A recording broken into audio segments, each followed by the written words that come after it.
Assalamualaikum warahmatullahi wabarakatuh. Tabi pun pemirsa, kembali lagi bersama saya Rista Putri di edisi Baca Koran. Baik pemirsa, informasi terkini dilansir Lampung Newspaper .id dengan headline ungkap 149.400 ekor BBL, Polda Lampung selamatkan kerugian negara 37,3 miliar rupiah. Dari Bandar Lampung melaporkan, Ditpol Airut Polda Lampung menyelamatkan potensi kerugian keuangan negara 37,3 miliar rupiah dalam pengungkapan kasus penyelundupan dan perdagangan ilegal benih lobster 149.400 ekor.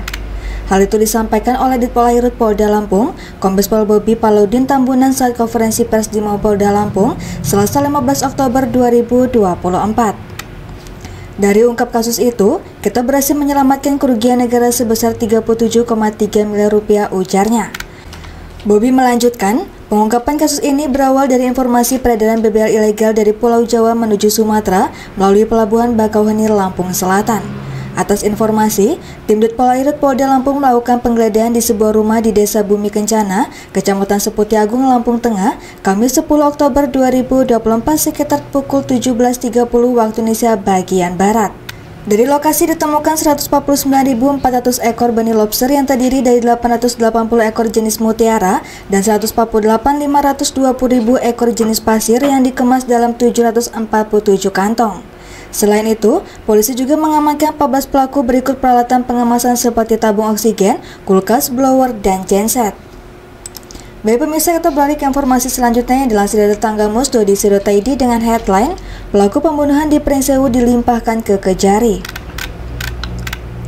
Dari Pringsewu melaporkan, penyidik Satuan Reserse Kriminal Polres Pringsewu resmi melimpahkan tersangka kasus pembunuhan Arfan Gunawan 27 tahun ke Kejaksaan Negeri Pringsewu Selasa 15 Oktober 2024. Pelimpahan itu dilakukan setelah berkas perkara dinyatakan lengkap atau P21 oleh Jaksa Penuntut Umum. Kasat Reskrim Polres Pringsewu, Ibtu Irfan Ramadan, mewakili Kapolres AKBP M Yunus Saputra, mengonfirmasi bahwa proses penyerahan tersangka berikut barang bukti dilakukan pada pukul 10 waktu Indonesia bagian Barat. Menurut Kasat, dalam proses pelimpahan ini tersangka turut didampingi penasihat hukumnya, yakni Nur Hidayah dari Lembaga Bantuan Hukum Cahaya Keadilan. Selain tersangka, ungkap Kasat, dalam proses pelimpahan ini penyidik juga turut menyerahkan barang bukti yang terkait dengan peristiwa pembunuhan tersebut. Di antaranya sebilah pisau yang digunakan untuk menganiaya korban dan juga pakaian bersimbah darah yang dipakai korban saat peristiwa terjadi. Dengan pelimpahan ini, kasus akan segera memasuki tahap persidangan di Pengadilan Negeri Kota Agung, ujar Ibtu Irfan Ramadan.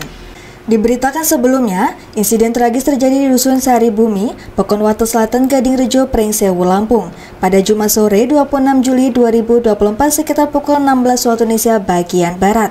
Korban, Ferry Handika 34 tahun, ditemukan bersimbah darah usai ditikam berkali-kali oleh tersangka Arfan yang merupakan tetangganya sendiri.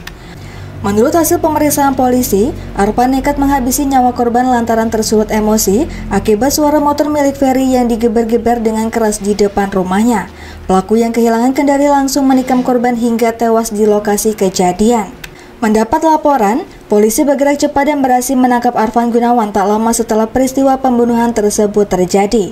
Dalam proses penyidikan, pelaku dijerat dengan pasal berlapis diantaranya pasal 338 KUHP tentang pembunuhan dengan ancaman hukuman 15 tahun penjara dan pasal 351 ayat 3 KUHP tentang penganiayaan yang mengakibatkan kematian dengan ancaman pidana 7 tahun penjara. Baik pemirsa, demikian edisi Baca Koran ini. Sampai jumpa di edisi Baca Koran selanjutnya. Saya Rista Putri pamit undur diri. Wassalamualaikum warahmatullahi wabarakatuh.